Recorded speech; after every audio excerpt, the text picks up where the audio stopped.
ভগবান শ্রীকৃষ্ণের জন্মাষ্টমী পালনের কয়েকদিন পরেই পালিত হয় শ্রী রাধার জন্মতিথি। ভাদ্র মাসে শুক্লপক্ষের অষ্টমী তিথিতে শ্রী রাধার জন্ম হয়েছিল। কথিত আছে একসময় সূর্যদেব পৃথিবী ভ্রমণ করতে আসেন। সেই সময় পৃথিবীর রূপে মুগ্ধ হয়ে তিনি মন্দর পর্বতের গুহায় গভীর তপস্যায় মগ্ন হন।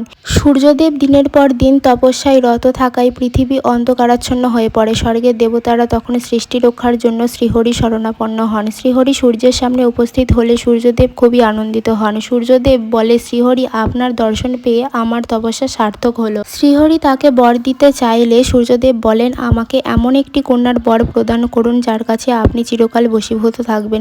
শ্রীহরি তথাস্তু বলেন। পরে সূর্যদেবের বৈশ্যকুলে জন্মগ্রহণ করে বিষভানু রূপে আর গোপ কন্যা কীর্তিদার সঙ্গে তার বিবাহ হন এবং যথাকালে ভাদ্র মাসের শুক্লপক্ষে অষ্টমী তিথিতে ধারিত্রিক পবিত্র করে কীর্তিদার গর্ভে রাধারানীর জন্ম হয়। তো তোমরা যেমন দেখলে, এভাবেই আজকে আমি রাধা অষ্টমী পালন করলাম। কেমন লাগলো জানিও।